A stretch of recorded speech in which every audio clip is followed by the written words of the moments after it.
Je passe la parole à Madame Germain. Alors bonjour, je suis très contente de m'adresser à vous aujourd'hui. Quand on m'a demandé d'être candidate, j'ai failli dire non, ce qui est un réflexe courant pour les femmes.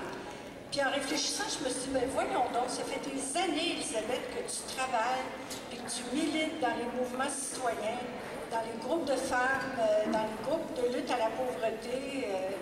Ben, aller en politique, pour moi, je l'ai vu comme poursuivre ce travail citoyen-là d'une autre façon.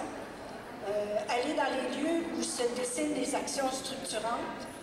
Et en somme, c'est une autre façon de participer à la transformation du monde. Féminisme, altermondialisme, justice sociale, démocratie, inclusion, indépendance, écologie, c'est mes valeurs, puis c'est les valeurs affirmées de Québec solidaire. Alors, c'est donc Québec solidaire, c'est ma maison politique. Et voilà, je suis devenue candidate dans Charlebourg. Et d'entrée de jeu, je veux dire ceci. Vous avez choisi pour le débat 4 thèmes essentiels, puis je suis contente qu'on en parle. Mais je veux mentionner que dans cette élection-ci, il y a des grands absents. Les premiers, c'est les Autochtones.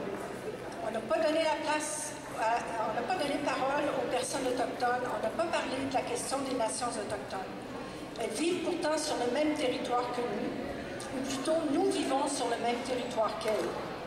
Nos destins sont liés, et quand nous allons parler santé, éducation, environnement, agression sexuelle, je voudrais qu'on pense à elles. Un autre enjeu dont on a peu parlé ou mal parlé, c'est la diversité.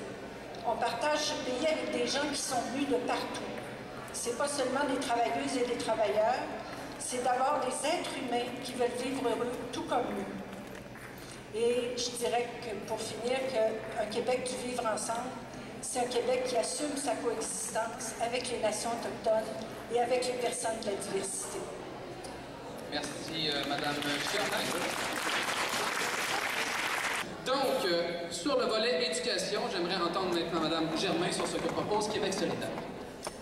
Alors, les États généraux de l'éducation l'an dernier ont mis en lumière le sous-financement de l'éducation supérieure, notamment dans les cégeps, et avec l'impact des coupures budgétaires. Alors, on peut voir que les élèves en difficulté d'apprentissage n'ont pas les ressources de soutien nécessaires. Les cégeps en région diminuent leur heure de cours parce que leurs cohortes sont insuffisantes pour offrir certaines options, puis ça, c'est un cercle vicieux. La formation continue, elle manque de services et de soutien. Québec solidaire, lui, veut rendre l'éducation accessible à toutes et tous, tout au long de la vie, donc établir la gratuité depuis le CPE jusqu'au doctorat. C'est bien beau, la gratuité scolaire, mais il faut vivre quand on étudie, et donc l'aide financière aux études va être améliorée, notamment pour éviter l'endettement étudiant. Alors, on va transformer graduellement les prêts en bourse. On va reconnaître l'autonomie financière des étudiants et étudiantes dès qu'ils quittent le mouvement de domicile des parents. On va hausser le niveau des dépenses admises, puis on va rémunérer les stages professionnels scolaires. Ça coûte cher? Bien, la gratuité au cégep à l'université, ça va coûter 1 milliard de dollars, mais ça coûterait encore plus cher de ne pas avoir des citoyens et des citoyennes éduqués. En plus, on récupère une partie de l'argent investi en éducation par les impôts sur les salaires des gens qui travaillent ensuite. Donc, c'est plutôt la non-gratuité qui coûte cher. Puis en terminant, bien, je voudrais qu'on pense à toutes celles et tous ceux qui ne sont pas ici aujourd'hui parce qu'ils n'ont pas les moyens d'étudier. Ils voudraient bien y être, mais il faut qu'ils s'occupent de leur famille, ils doivent aider leur famille, ils ont rencontré trop d'obstacles pour passer à travers le cégep. Ou bien c'est des jeunes femmes qui ont un enfant et qui n'ont pas les moyens, qui n'ont pas de place en garderie ou qui n'ont pas les moyens d'y envoyer l'enfant. Ou bien c'est des jeunes en région qui ne voulaient pas s'expatrier. Alors c'est encore un privilège d'aller au cégep, alors que ça devrait être accessible à toutes et tous. Merci. Madame Germain. La parole est enfin à Madame Germain de Québec solidaire sur les politiques en santé. Alors, notre vision à Québec solidaire, c'est un système de santé public qui est axé sur la prévention et sur la proximité. Alors, une grande mesure qu'on met de l'avant, c'est l'ouverture des CLSC 24 heures sur 24 et 7 jours par semaine. Fini la privatisation des soins. Les CLSC s'occuperont aussi de santé mentale, de prévention, des habitudes de vie, de santé sexuelle. Une autre mesure phare, c'est l'assurance dentaire, qui, selon nous, est un complément essentiel à l'assurance santé. Il y a trop de gens qui ne vont pas chez le dentiste parce que ça coûte trop cher. Alors, leurs dents se détériorent, leur santé est affectée, ils se retrouvent à l'hôpital ou pris avec des traitements qui leur coûtent des prix faramineux.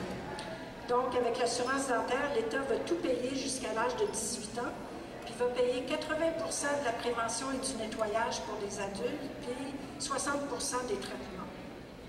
Alors, c'est tout un changement, ça. Les super infirmières et les autres professionnels de la santé pourront donner des soins qui leur sont interdits jusqu'ici. Pour nous, la santé, c'est une affaire d'équipe et c'est fini de mettre le médecin au centre de tout dans la santé. Puis la santé, ça dépend encore plus de l'environnement et des habitudes de vie que des traitements médicaux. On va se préoccuper de la qualité de l'air.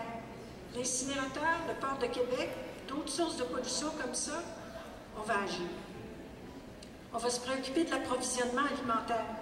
Trop de maladies sont causées par des aliments malsains, largement distribués, alors qu'on est dans un désert alimentaire pour ce qui est des aliments frais.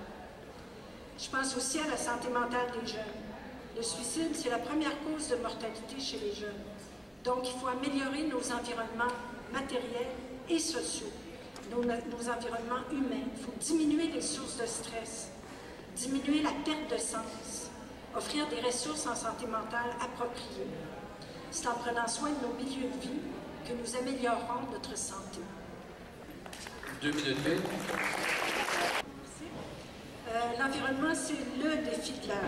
C'est certainement pas plus important que la justice sociale, mais c'est l'urgence actuelle. À vrai dire, on comprend difficilement que le gouvernement et les partis politiques n'en fassent pas la question centrale, puisque notre vie à toutes et tous est menacée et que tout le reste en dépend. C'est l'activité économique qui détruit l'environnement, et c'est donc l'activité économique qu'il faut changer pour sauver la planète. Donc, QS prend les choses au sérieux et propose un virage économique majeur pour sortir de notre dépendance au pétrole notamment. Le transport en commun, remplacer l'auto, faire des investissements majeurs dans les infrastructures de transport, réduire de moitié les tarifs de transport en commun et aller jusqu'à la gratuité pour le rendre vraiment accessible. Il faut sortir du pétrole. Électrification du transport des marchandises, normes de protection environnementale beaucoup plus sévères, et en agriculture et dans l'industrie. C'est notre plus gros investissement à QS. On a beaucoup parlé de la dette du Québec qu'on risque de laisser aux générations futures, à vous les jeunes. En fait, Québec solidaire dit que la pire dette qu'on peut laisser aux jeunes, c'est la dette environnementale. Les coûts de l'inaction environnementale seront infiniment plus grands que la dette financière actuelle du Québec. La transition qu'on propose créera 300 000 emplois verts. Elle doit se faire de façon solidaire et démocratique.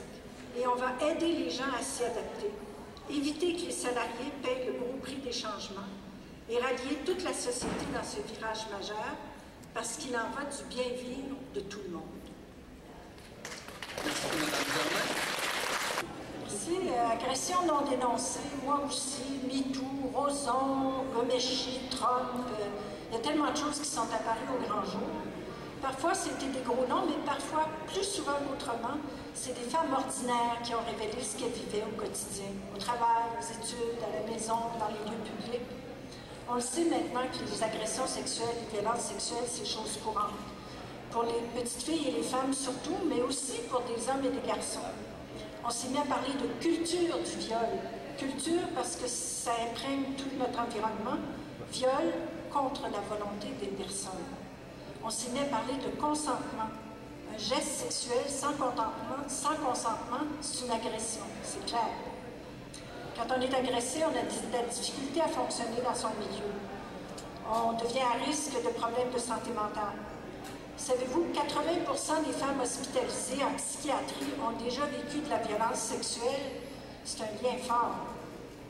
Le consentement, c'est la clé.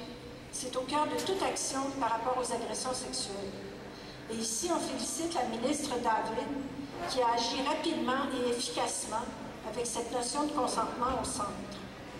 Québec solidaire est un parti féministe, Donc, l'intégrité et la sécurité des femmes sont au cœur de ces préoccupations.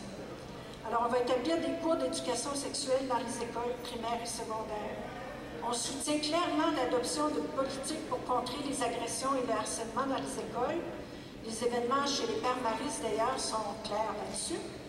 Et puis, on veut des structures d'accueil faciles d'accès, une écoute sans jugement, des modifications au processus judiciaire pour qu'il soit moins pénalisant pour les victimes. On croit que c'est une responsabilité collective d'assurer la sécurité des femmes. Comme pour l'intimidation, il y a souvent des témoins. Un témoin qui laisse faire et qui se tait devient un complice. Un témoin qui intervient et qui dénonce devient un allié et contribue à rendre toute la société meilleure.